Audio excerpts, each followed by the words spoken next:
Hello বন্ধুরা, তোমাদের সবাইকে আমার ইউটিউব চ্যানেলে স্বাগত। তো এটা আমার ফার্স্ট ব্লগ। তো আজ আমি তোমাদের সাথে স্কিন কেয়ার এবং হেয়ার কেয়ার রুটিন শেয়ার করব। চলো করা যাক।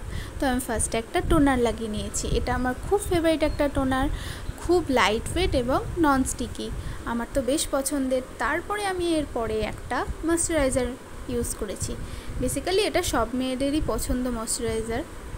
তো মর্নিং স্কিন কেয়ার রুটিনে এটি একটা বেস্ট ময়শ্চারাইজার, তোমরা চাইলে ইউজ করতে পারো।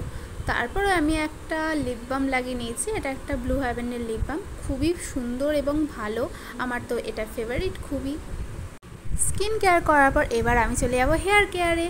তো আমি ফার্স্টে হেয়ার ওয়াশ করার পর একটা ভালো হেয়ার সিরাম আমি ইউজ করি।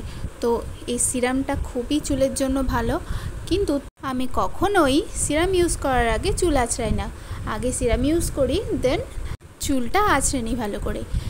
এটা হচ্ছে স্ট্রিক্সের সিরাম। আমার একটা ফেভারিট সিরাম হচ্ছে লিভন সিরাম, ওটা বেস্ট আমার কাছে, এটাও ভালো। তো তোমরা চাইলে ইউজ করতে পারো। ভিডিওটা কেমন লাগলো অবশ্যই কমেন্ট সেকশানে জানিও। টাটা।